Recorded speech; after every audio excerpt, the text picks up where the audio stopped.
But yeah, what I thought I'd talk about today is the exhibition that I had in February and March of this year in Cape Town. It was an exhibition titled Surface Tension, which I opened at What If the World Gallery. And yeah, it was a real privilege for me because it was a very new body of work. It was a material and ideas and ways of working that I hadn't uh, done much publicly with before. And I think I've realized that yeah, I've needed to personally separate my artistic practice from my creative practice.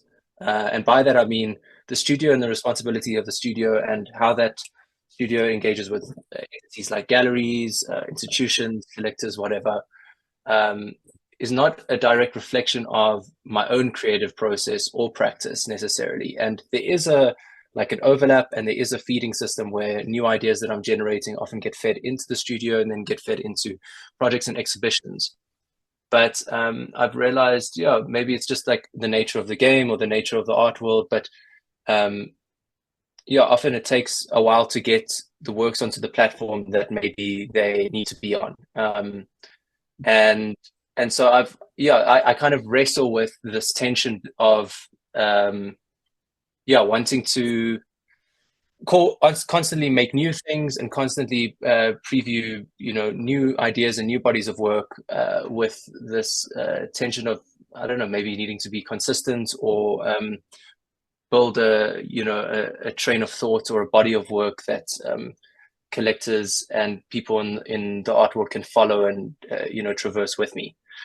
But anyways, I do feel like sometimes um, there is a need for for breaking that mold, and this was a beautiful opportunity to do so. I felt like very comfortable. I'm in my hometown technically of Cape Town, and with a gallery that I've had two solo exhibitions with before.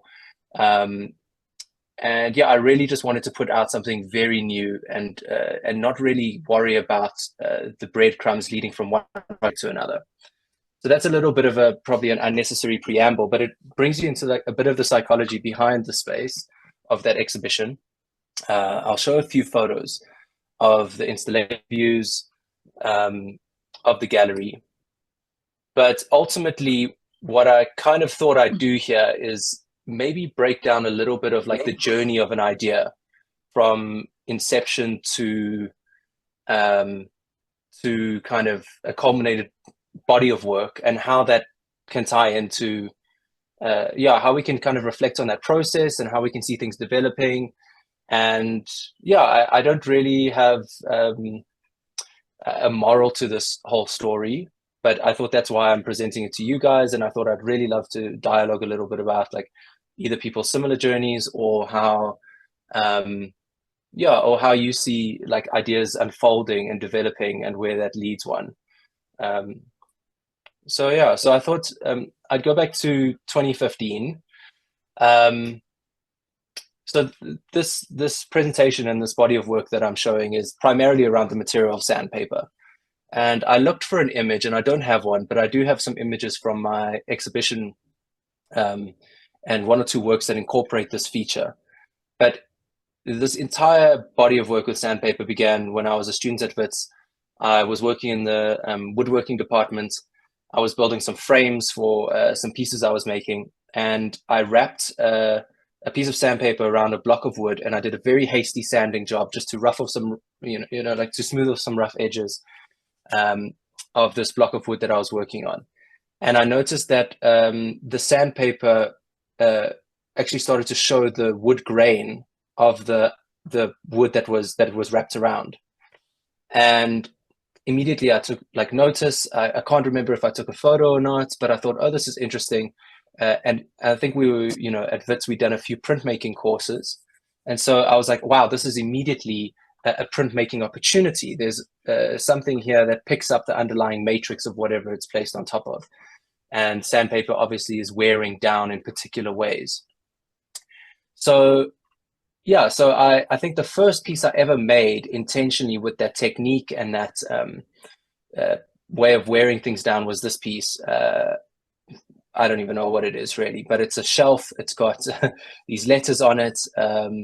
It spells out the word ambition, and yeah, I guess it's ambition worn down. And what I'd done is I'd cut out these wooden letters, stuck them onto the back of very high grit sandpaper, I think 60 P60 grit or something. And then I'd rub these like letters down through the sandpaper onto various surfaces.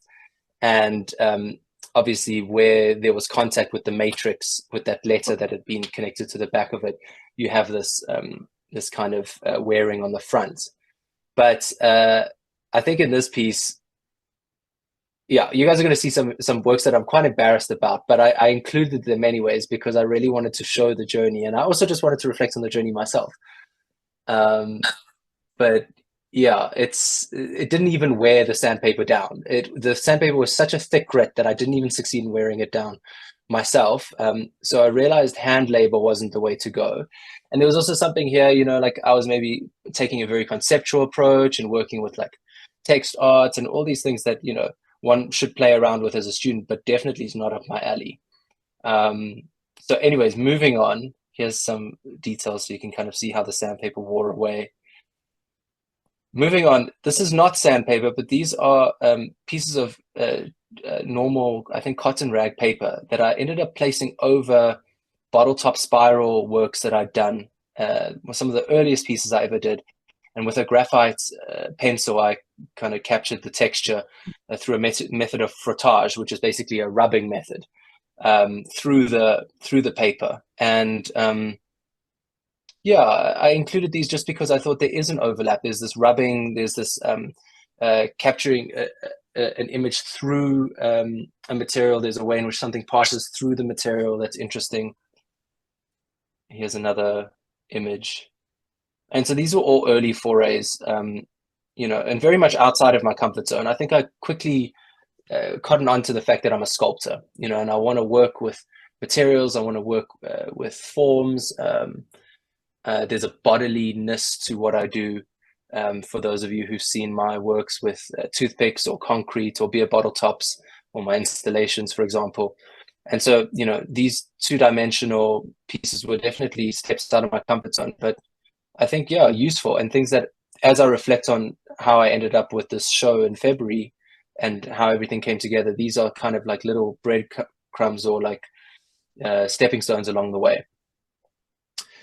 Then I was invited to be part of an exhibition at Banele Khoza's gallery when he was still in Braamfontein before he now moved to Rosebank, called Process. And it was a very open-ended invitation to artists to present works in process, built through process, responding to process, etc.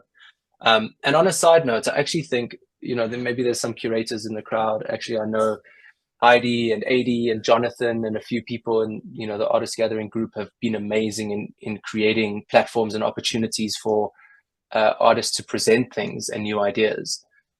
But what I must say is really special is these sorts of opportunities when an artist is invited, given a platform and given a space to create some new things. I actually think that that's incredibly valuable for artists to push themselves beyond their comfort zone and to create new things. When I think back on my toothpick body of work that all started out of an invitation by a little gallery in Johannesburg to make small works in new mediums priced at, I think, 1,200 Rand each for like collectors and young collectors specifically to get into. And that just took so much pressure off anything, you know, and it made the whole event fun and engaging and interesting. And that was the first time I ever showed any form of toothpicks publicly. And so I think that, yeah, just on a side note, it is actually a beautiful thing for curators to be creating these opportunities for artists to play and, you know, put things out maybe in low stake environments, but knowing that the public is going to engage with them in a playful way. And therefore, you know, I think there's a lot of breakthrough. But anyways, this is a second attempt at working with sandpaper. And I titled this presentation, A Heart of Stone is a Heart Alone. You've got 4 elements. You've got 2 sandpaper works on the wall, a little shelf, and you've got this kind of trestle table carving area where you can see things in process. And those are two wood block carvings that are on the table. And so I started to think about possibly using woodblock carving as a method through which I could create these prints. And I would place the sandpaper face up on top of the woodblock carving, either staple them into the matrix or like tape them down, and then I would rub them down. In this case, I used the stone to rub through, and that's where the title came from. So here's a piece, very kind of, geometric, minimal. I was looking at artists like Ligia Pape and Helio Teixeira, mainly from like the neo-concrete movements from Brazil. And yeah, again, I can't even tell you what was going on here. And again, I would say, as a sculptor, someone who's working with form and materiality and presence, these two-dimensional works were by far the most difficult thing for me to approach. So yeah, foray number one. Then in between these two pieces, there was this stone, which I'd actually physically used to rub the sandpaper. And it's just I think a stone that I picked up in the south of Johannesburg. I want to say, I don't know, it's got some quartz in it, but I can't even tell you what geologically it is. But I was interested in the way it was slowly wearing away. And this was another print I reused a matrix from an earlier woodblock carving that I'd done, that we'd inked up and printed in the traditional way. And here I just used different colored sandpapers placed on top. So yeah, playing with different modes of presentation, as always, trying to use titles as a way of introducing something poetic, and engaging into the conversation. And yeah, I really enjoyed this idea of both the end product as these prints being something, as evidence of the process, but that stone and the way that the stone wore away was fascinating for me. But I will admit that was hours of rubbing with what ultimately became a very sore hand. And I quickly thought there must be better ways to do this. So jump forward from 2018 to 2022. This is the next time that I really gave sandpaper a shot. So you can see I was really haunted by this idea, by this material, by this observation that I once had in the wood workshop of Wits. And this is a piece titled Le Peu de Chagrin, which is a title from Honoré de Balzac's book of the same name. It's sometimes translated as the wild ass's skin or the magic skin. And it's a tale of a young man who comes across that kind of magic object. It's a donkey's skin or hide, and he uses and it grants him wishes essentially. But every time he uses it, it shrinks in size, and ultimately it's a fable and a story kind of warning us against avarice and greed and whatnot. And so I linked the title to that, because what I was picking up here, I was starting to use actually sanding tools on the sandpaper for the first time. I was using these belt sanders, and it was really difficult to control them, to remove just the fine layer of grit on top of the sandpaper without actually digging all the way through and destroying the paper itself. And you do see holes and little tears and certain things popping up, and which actually I think added a lot of character to this piece. So yeah, I worked with the imagery of a dried or cracked, riverbed or earth. There's kind of the scab elements. It could also be it's got a very territorial element to it. It's got some geographical map-like quality to it. So it is relatively abstract, but again, I felt like the image wasn't resolved. I was still butting my head against this typical sculptor's problem of going from 3D to 2D. But what was really special about this piece is I think I was able to include it in an exhibition in Milan that I did. It was in a room with this concrete bottle top piece that you can see on the left there. And because of the concrete and the way we cast it, there were all these cracks and fissures that were running through it. And I felt that formally I had an opportunity here to introduce this material into the presentation without it standing out completely on its own. So those cracks and fissures and scabs, so to speak, were a formal way of introducing this piece. But again, like, it's, it didn't hold me as an image. It didn't grab me. So yeah, I felt like it was unresolved. And then here, finally, in 2023, I think I felt like I'd finally stumbled on something that was somewhat resolved. I was, I guess, moving down to Cape Town in 2021 and staying in Sea Point. I would most mornings wake up and see the ocean first thing. And, spending time on the promenade. I felt like that oceanscape really just kind of seeped into my consciousness and really became something, some point of reference for me that, became very deep seated. So it wasn't a surprise in the end when it actually came through in my work. But I think the real win here for me formally was realizing that I needed to break away from this idea of having these sheets of sandpaper be square. And if I flip back here, you can even see here they're all square, lined up. Obviously, they're torn in different ways and whatnot. But here, every single piece of sandpaper is offset in a different way.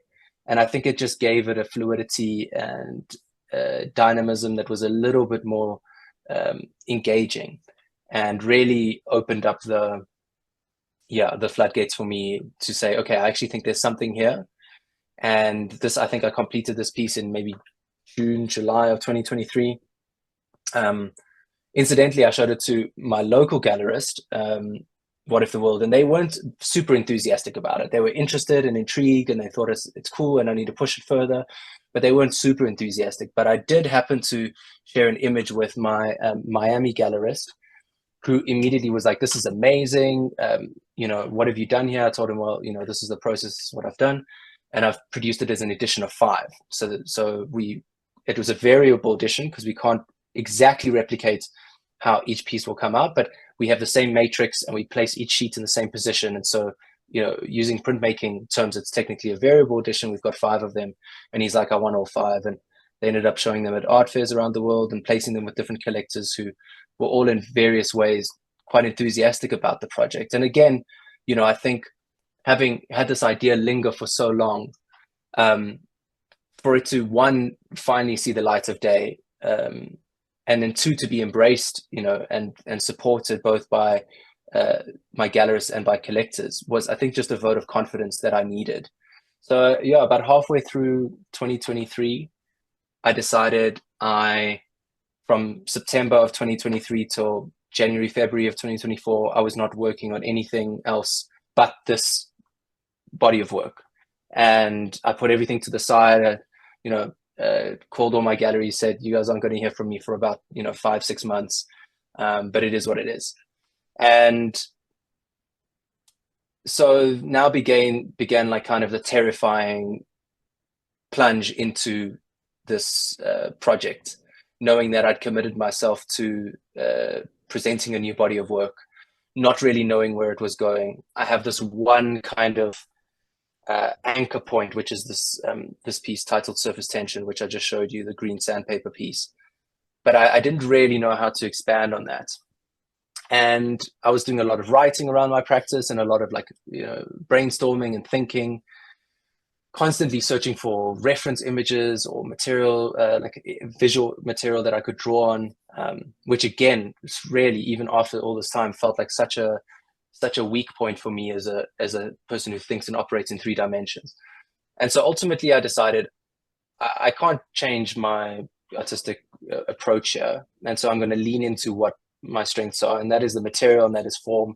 And so I came up with this tagline that the material is the membrane, the form is the facilitator.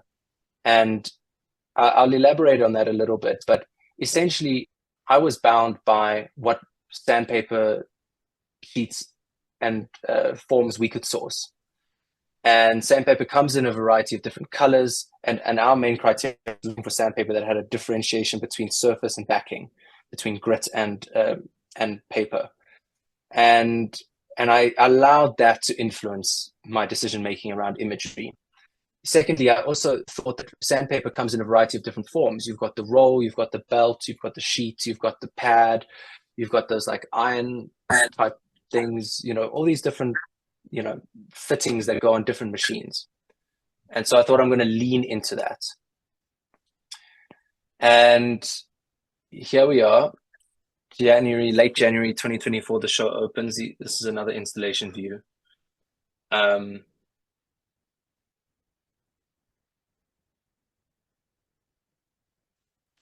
yeah, I think I'll just take you guys through some of the pieces one by one. Yeah, index is maybe the one kind of bridge work that connects previous ways of working to this exhibition and to this material. Let's see here. Yeah, this was actually a piece that I made to try and rescue it. I was really unhappy with how the sandpaper came out, with how these rivulets and tributaries and yeah, this kind of organic erosion flow river pattern. I just felt like it was beautifully represented in the sandpaper and in the color and the way that there was a gradient and a chiaroscuro and a shading that was created as I wore through the sandpaper, through the sand, through the glue, and then into the paper. I almost had a 3-color range here, but visually it didn't hold. And we were casting some concrete for a concrete toothpick piece that we showed at a different art fair, and I ended up building a little,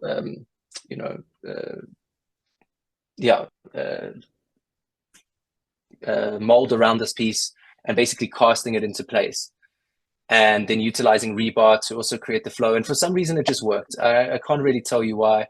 I ended up titling it Index because of the way in which I thought impressions leave their mark, and also the way in which, I thought that, there's this tension between the way we engage with nature, and often concrete is this material, this urban material that we kind of plaster over the landscape to demarcate our space versus the chaos of the wilderness.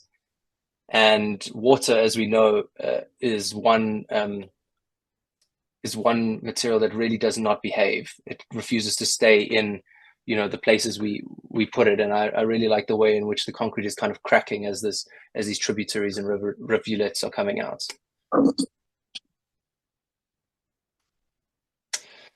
Then this was a print I titled "The City of Old," with a subtitle "Rundown."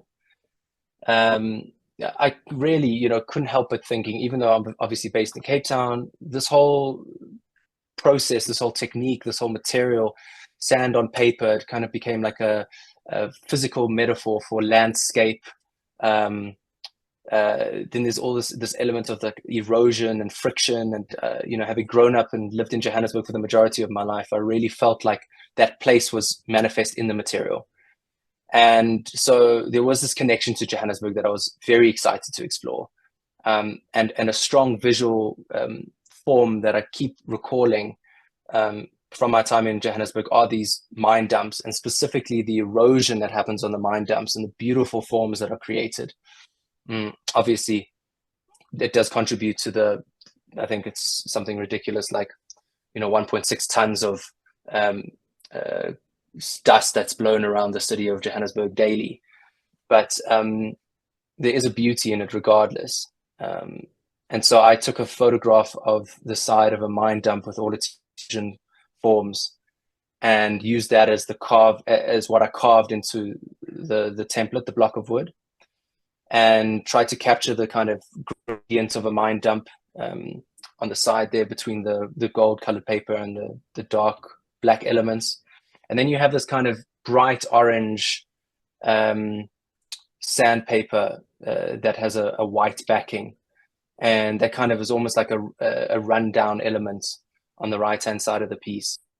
Very toxic. I was also thinking about the ways in which, water's running down these mine dumps and, entering into the water table and the toxins there, and the acid mine drainage of mining and the impact that it's had on the environment around Johannesburg.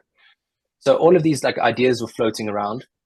So the City of Old is obviously a play on the City of Gold, but I also then thought of this piece by Robert Smithson, which is a work he did in Italy and just outside of Rome, where he went to an abandoned mine dump and basically rocked up with a truck and poured tar and asphalt down the side of the mine dump. It's a very macho, kind of 60s land art American thing to do. I don't really think it's something that would fly at all today.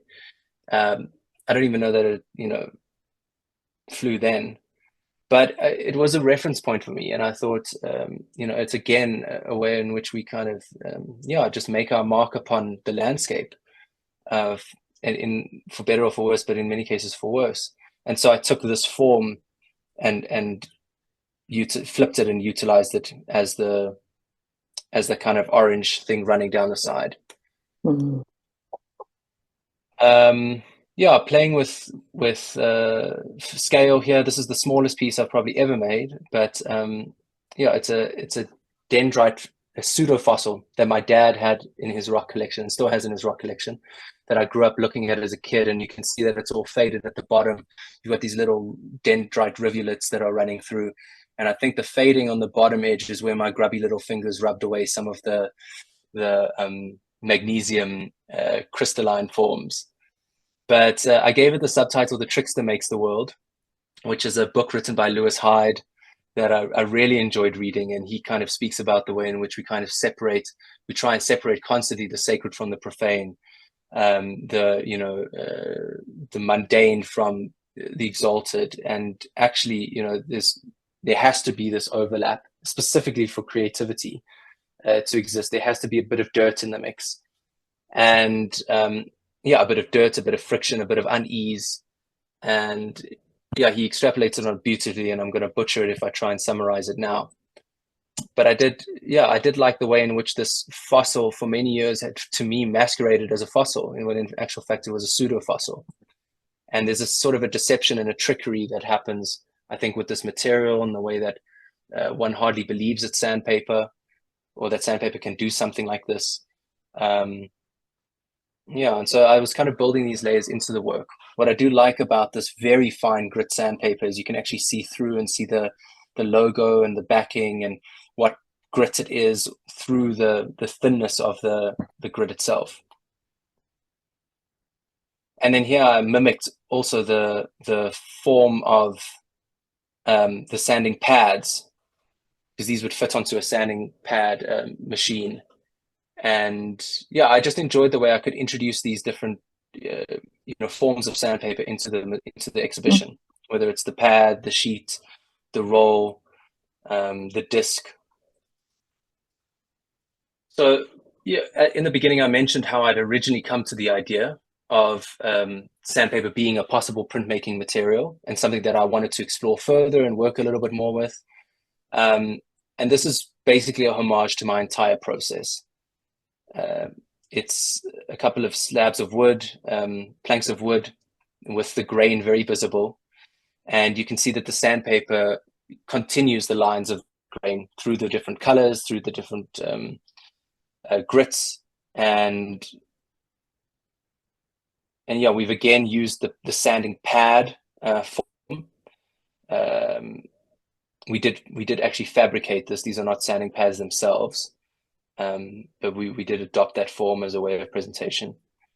But I titled this piece "The Cultivation of Ideas," which after a work by René Magritte of the same name, which he made in 1927. And the reason I selected this piece was, one, I thought it was beautifully titled, and second, this is one of many works that Magritte actually incorporates wood grain into his paintings. So he often would paint on panel, and he would paint over the wood grain and include it in his compositions. And when I was, going over this whole process and reflecting on why I'm doing this, why I'm interested in this material, at some point I had to be honest with myself and say, it's not because of all the potential of this material to speak to matters of landscape, to speak to matters of erosion or abrasiveness in humankind's, interaction with nature, as highfalutin and wonderful and contemporary as those ideas might be. my real starting points, the love at first sight moment with this material was actually the wood grain and the way in which the wood grain came through the sandpaper. And for a long time, I think, if I had this observation in 2015, possibly even 2014, but let's say 2015, it's taken me 9 years to put together a body of work with it.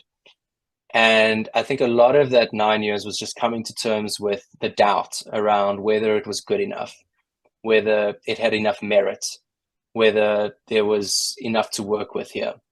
And I think seeing, Rene Magritte, great artist that he is, and celebrated as he is, with the same love affair with wood grain as I have, was incredibly liberating. And it really set me free to just dive into this project and trust my instincts with this material, and follow the process, and not put too much weight on it at the very beginning. So yeah, this is probably one of my very favorite pieces of the exhibition. It's a work that I haven't spoken about in a lot of depth before, but I think in this context I'm super excited to do so. And there was something here that I realized once I'd finished the work, or in the process of making the work, and that was I contemplated titling this work "To Make My Form Your Own." And there was a way in which I thought that the material is really the membrane here. Things are passing through it. The image is passing through the material. And I feel like it's a very, in many ways, it's a very Christian position. If we are made in the image of God, I almost see it as, he is the matrix. He is the template. And we are, face up in contact with that template, and his image is passing through us. And he might use the friction of life, or whatever means necessary to mold us into his image.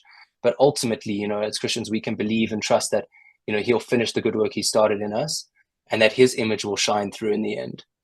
And I do think also he uses all the facets of how he's made us, the different colors, the different tones. And I think this piece for me was quite beautiful because it also made you very aware of the act of looking. One can trace the lines running through this piece, from one end to the other, but because they're in different colors, your mind actually has to work to connect them.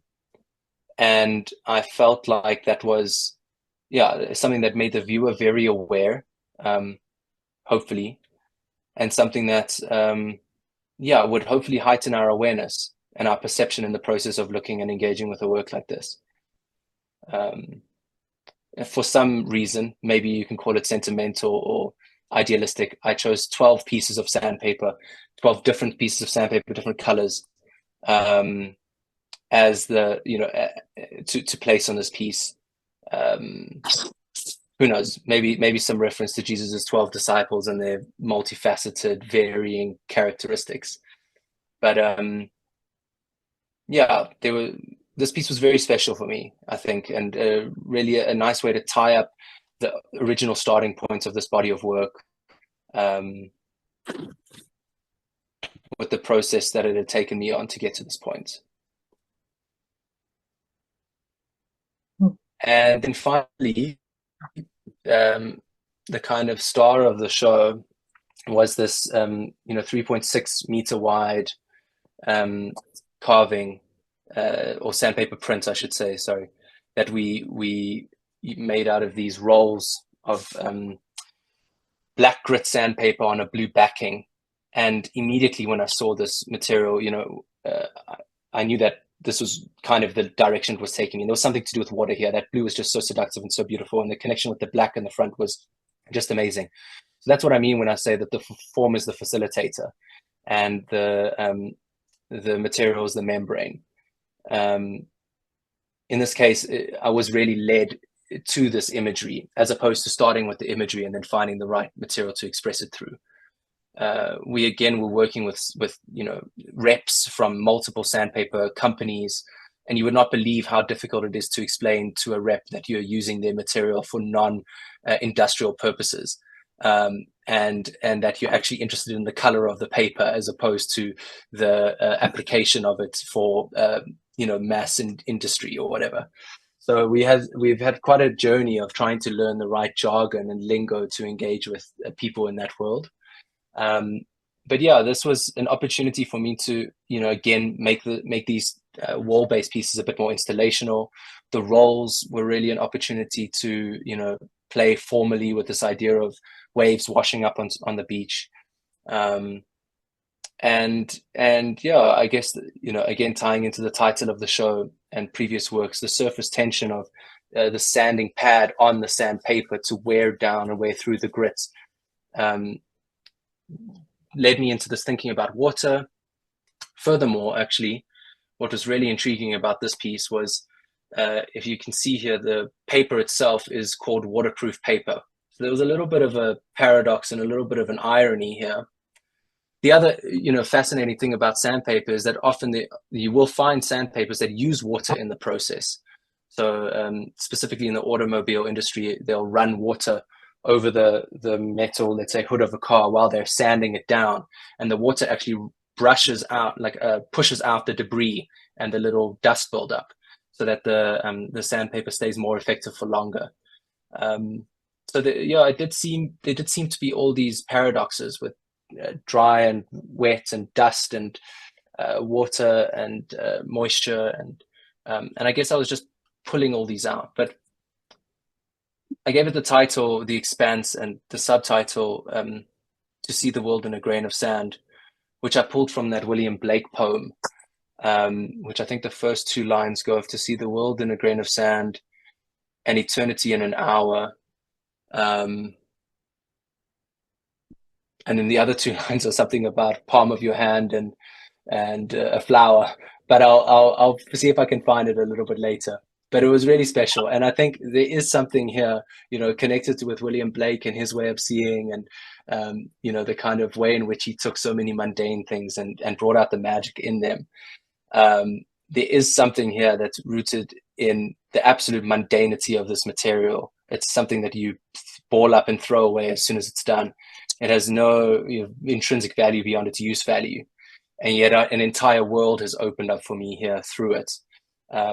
So yeah, I will definitely be taking that subtitle and making it a full title at some point, because I really love that it encapsulates this body of work for me and the magic of it. And then in the process of us, working with sandpaper, we then asked different companies and factories and manufacturers around Cape Town to start collecting their old used sandpaper for us. And some of them ended up collecting these sanding discs for us. And we have so many of them. I, at one point, thought I have to do something with them. Started actually collecting them about 3 or 4 years back. And one of my previous assistants got so fed up of collecting them every week and me not doing anything, she stopped collecting them.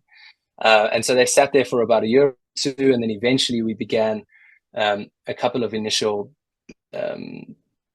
experiments and tests, which ultimately culminated in this piece, which, we built up in sections, had so much help on this piece. I had about 3 or 4 guys working with me on this piece at any given time.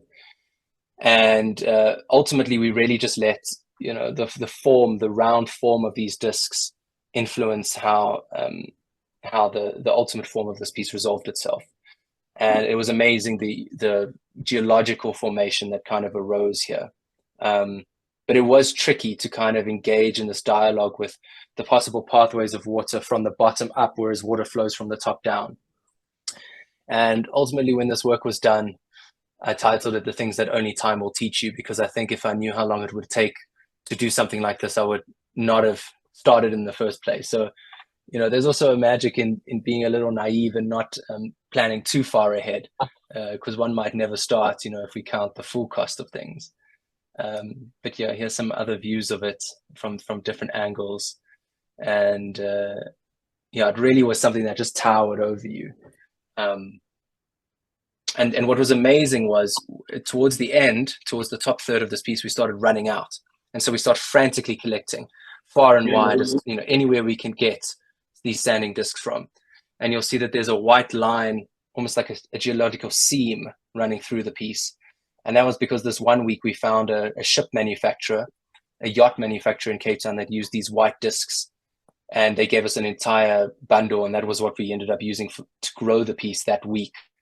But it included this beautiful geological formation into the work that I could not have, included even if I'd planned ahead for it. And it really, connected to the ways in which actually mine dumps, which was one of the starting reference points for this piece. Mine dumps themselves are created because they would build up the mine dump walls and then pour the sludge and the slime in that they've pumped up from deep under in the mines. They pump that up and pour it into this dam that they've kind of built, and it would dry in layers.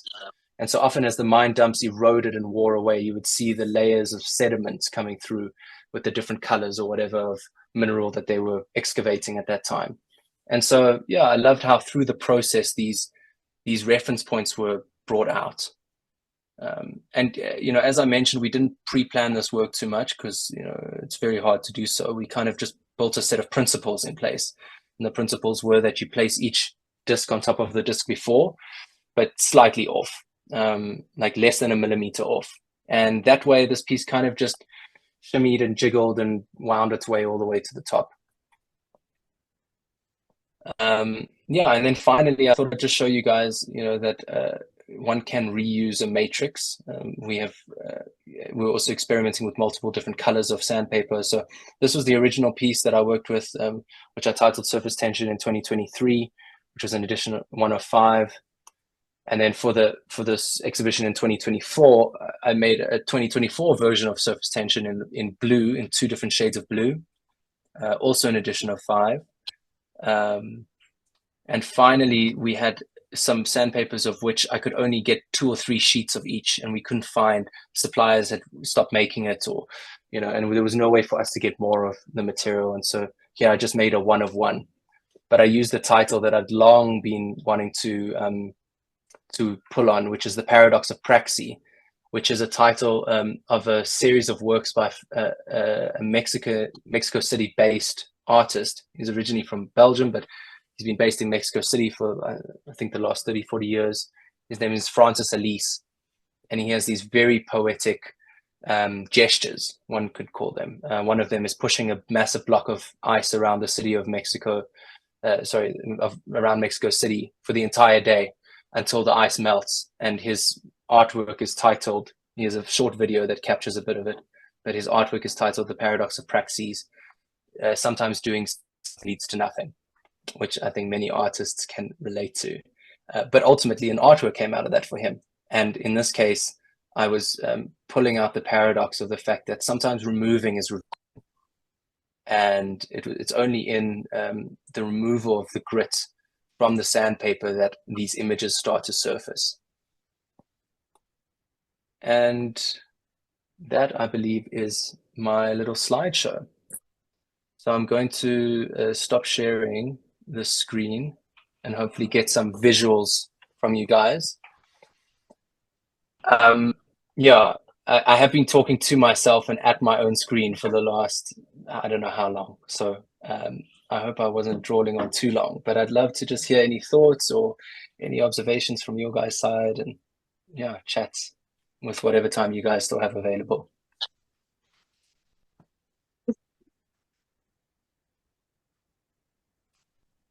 Can you hear me fine?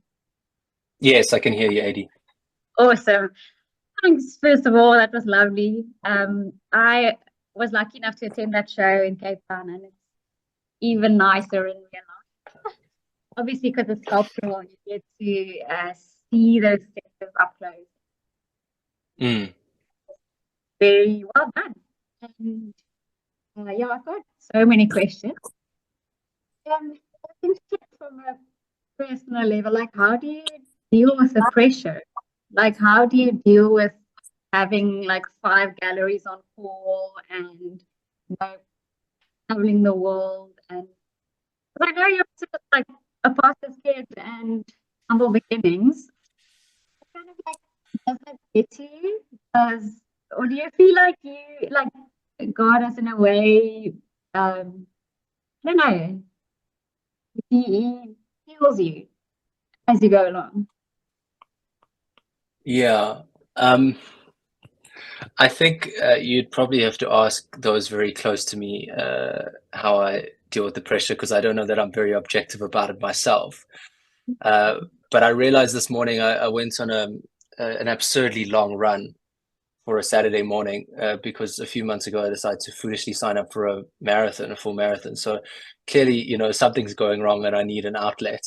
Um, but no, to actually answer with sincerity, I think I've tried to do a lot of it in my own strength for quite a long time. And I think specifically in the last year, God has really humbled me and made me very dependent on his strength. Um, uh, I mean, for example, I was just in New York now. I got back last week, had my first exhibition over there, which really was just so blessed and so well received. And God really just opened doors. But before I left, for about like 3 weeks before I left, I was just incredibly anxious and incredibly, I would almost say, like borderline depressed. But what it did was it meant that I was just spending like an enormous amount of time with God every day. And I don't know that it made any sense in the moment. Because I had no reason to be so, anxious or need so much strength from him. But when I got to New York, and I was about 3 or 4 days in, I realized that what he'd done was he'd like pulled me aside for those weeks and refueled me and strengthened me. And here I am in the city with plenty of energy to spare, plenty of strength to take on whatever each day called of me, making him the priority every morning before whatever the day held. And I think that, he's just kind of, made it such that I have nowhere to go but him, no strength to rely on but his. So but I have, that would be my core answer. There's also a lot that he's built into my life that really enables me to do what I do. There's, the physical exercise elements. There's a bit of solitary time. There's really good community around me, and my family, an incredible rock for me. I also have an amazing, of people that enable me to travel and support me as I travel, and some, great administrator, great guys that help me with production, galleries that also, help a bit, I guess. Not as much as I'd like, but a bit. So I won't draw on too long, but I also think I have to be very careful to count my blessings, as opposed to look at obstacles or stresses or whatever pressure may come my way, because at the end of the day, this is an incredible privilege, and the fact that I actually can make a living and support so many people off my work still blows my mind to this day. And the opportunities that God sent my way and the doors that have opened, from things as silly as toothpicks, bottle tops, sandpaper, concretes, it's unbelievable, So I also try and maintain a little bit of perspective, and that perspective often humbles and helps me. Yeah.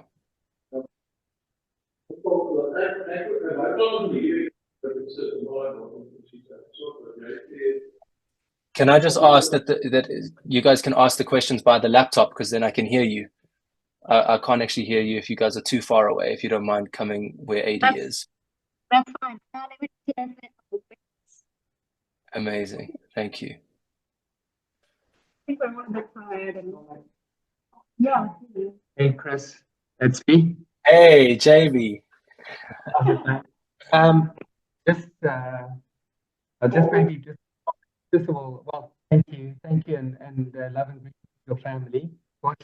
And thank you for being with us, because you are really part of the family. And that's something we really treasure. That's something that we're really excited about over the years. That KRUX has kind of built up a little bit of family of artists, and I feel there's a real sense of integrity, and there's no pretense, and there's real honesty. And thank you for setting the tone, as you do always in that. And it's always really good to listen to you. Thank you so much.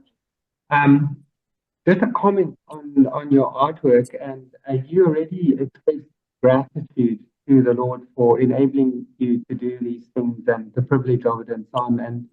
And I think there's sort of but moving away from the sort of the financial and economic benefits and the privilege in that sense, I think the core privilege is a far greater one. So just in these works that you've showed us today, I mean, I get to say, I think every human gets the pleasure out of maybe scraping a piece of wood and looking at it and thinking, oh, that's beautiful. Or there's something, we have this, God has given us this ability to see something in the created order that's absolutely beautiful.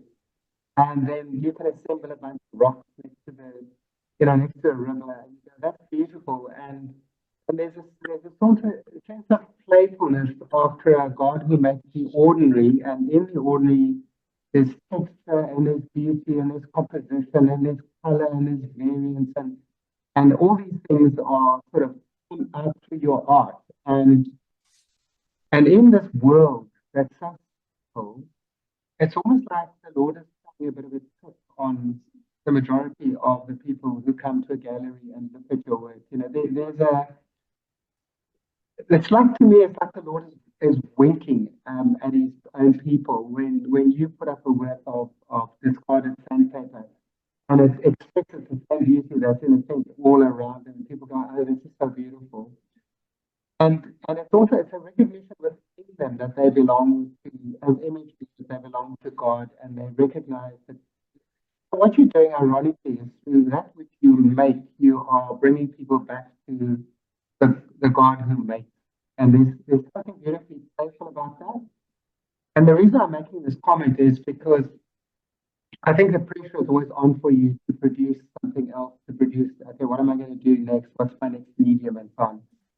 And I just want to encourage you that I think your resource, your resourcer, and the resources that there are endless. So I don't think you ever have to have any sense of anxiety because the Lord has gifted you in such a way to actually use your energy and your endeavors to put things together with what's there already. And so I don't think this is going to stop. Yeah, if you put it that, it'll only stop when you stop.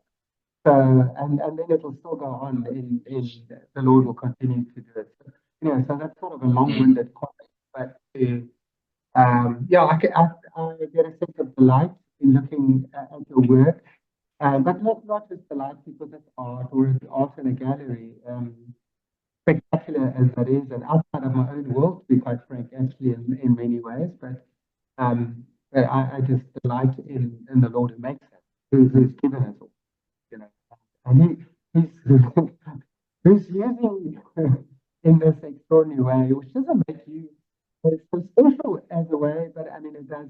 He's giving you this special opportunity, and I just think it's wonderful.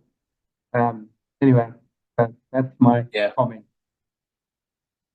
Thanks for that, JB. Yeah. Yeah, I don't really know how to respond to that. I guess yeah, I guess the older I get, the more appreciative I am of the spiritual formation I received as a child in my parents' house, which I think has definitely fueled my imagination. And I think, yeah, hopefully has really seeped into the work that I do. And yeah, I guess hopefully as I, grow in my practice and as I grow in my thinking and expand, my research around my work, I find new ways of new language, to engage with people around exactly what you're saying, a kind of awareness or an awakening to so much that's been placed before us that we don't see, that points back to the one who made it. So let's see.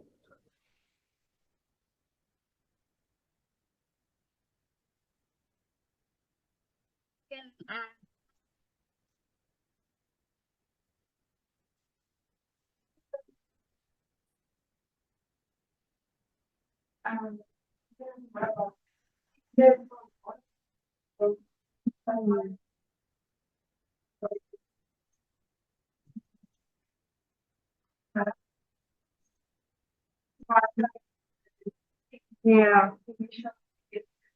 Yeah. Yeah. Awesome. Yeah, she's saying, don't despise humble beginnings. And she was very, very encouraged.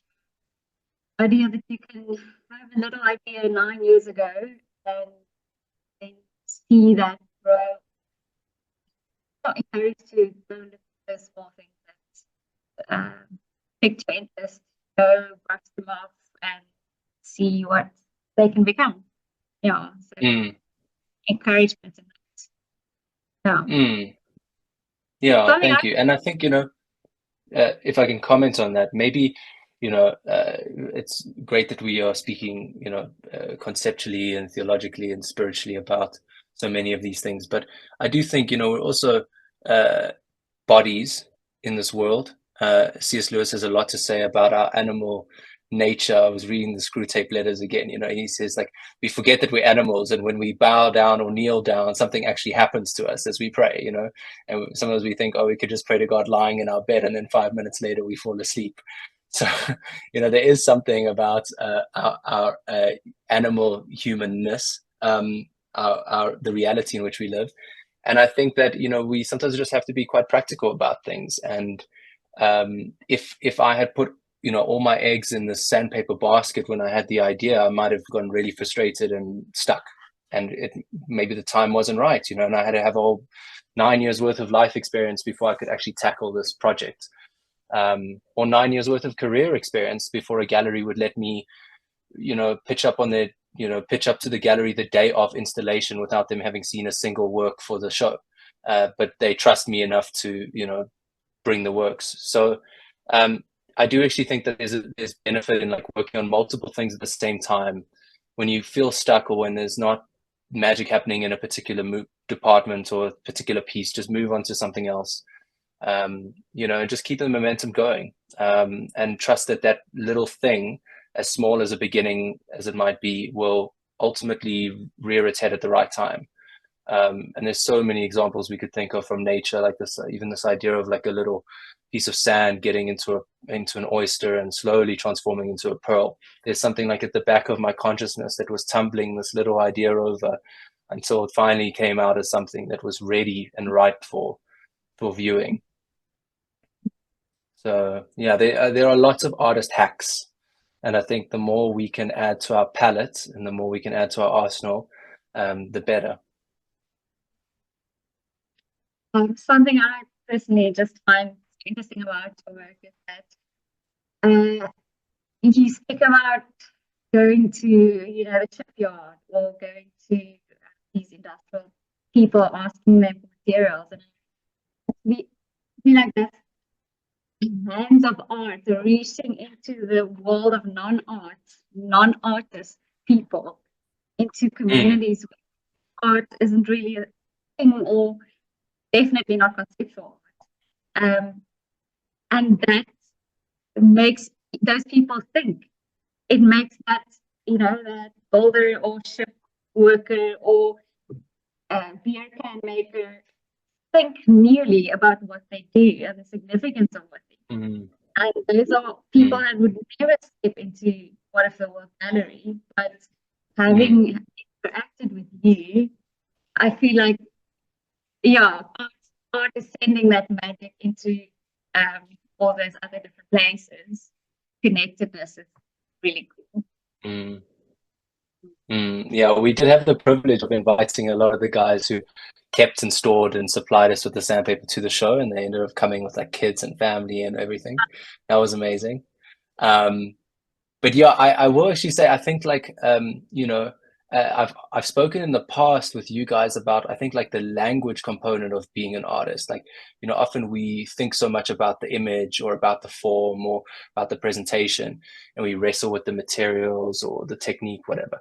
But so much of, I think, what art is and does is a form of language. And we sometimes have to actually use words to invite people into that world. And so, yeah, what I do enjoy about this aspect of the process, specifically when I'm engaging with non-art people, is I have to find ways of translating these ideas and these approaches into language that can be, grasped across different industries. And sometimes that means adopting their language, like, understanding, oh, the abrasives people have like a whole set of like jargon for sandpapers. And I had to learn that jargon in order to obtain the types of sandpapers I needed. It's been amazing. It's another aspect to my work that I love, Cross-pollination. It's great. Mm. Christian has a question, comment. Chris. Yeah, I'll sit here. Hey. So it's actually, so I think I'll tag onto James's comments about how cool it is to be part of the community. I think it was the artist gathering in 2022 when you mentioned something about, it was like an offhanded 1 or 2 sentence comments about sandpaper and playing around with it, but not, sort of struggling with it. And then seeing how the pieces grew, it's cool to be part of the community where it sounds like it becomes a space, like what you mentioned, some galleries can invite you to be playful, where this is a space where you can bounce ideas and be playful, and it's awesome to see how they grow and develop into something like this, an exhibit where you really can spotlight the sandpaper.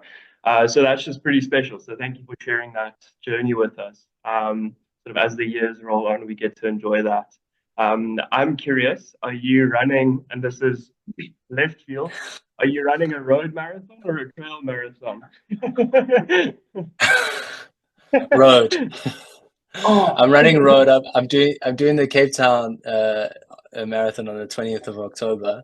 Okay. But I'd like to say that future me, if I decide to be this foolish again, will probably do trail. I've now strengthened my ankles and done enough physio to the point that I think I can sustain trail.